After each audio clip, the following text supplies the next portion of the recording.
With Memorial Day next weekend, many people are surely excited to get their grills going. However, it appears the grocery shopping may be a little more expensive this time around. New Tonight at 10, our Noah Kaplan joins us with more. What's going on, Noah? Well, Tom and Caitlin, in many facets of the United States workforce, there appears to be a shortage in people who actually want to work. This is breaking down the supply and driving costs of goods such as meat products way up. This Memorial Day, meat may be a little more expensive than usual. The owner of Yule Butcher Shop here in Rochester would say it's due to worker shortages on the manufacturing side of business. But we buy from a lot of different vendors, and vendors are really experiencing the brunt of the problem.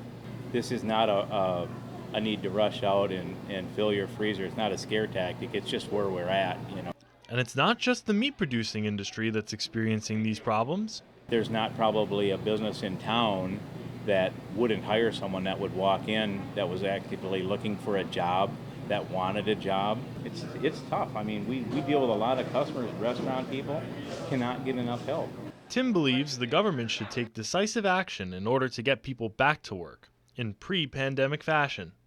You have the old wagon analogy, We need more people to get out of the wagon and start pulling the wagon.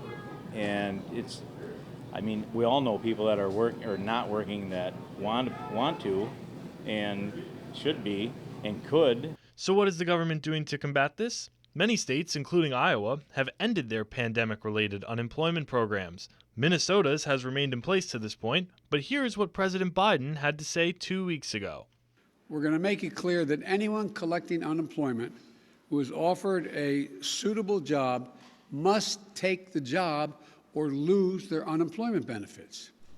Now, even though Tim was frustrated with the rise in prices, he claims it should not affect the quality of selection in his products. However, when people come in to buy, they should expect to pay more, he says. Back to you, Tom and Caitlin. All right, thank you very much, Noah.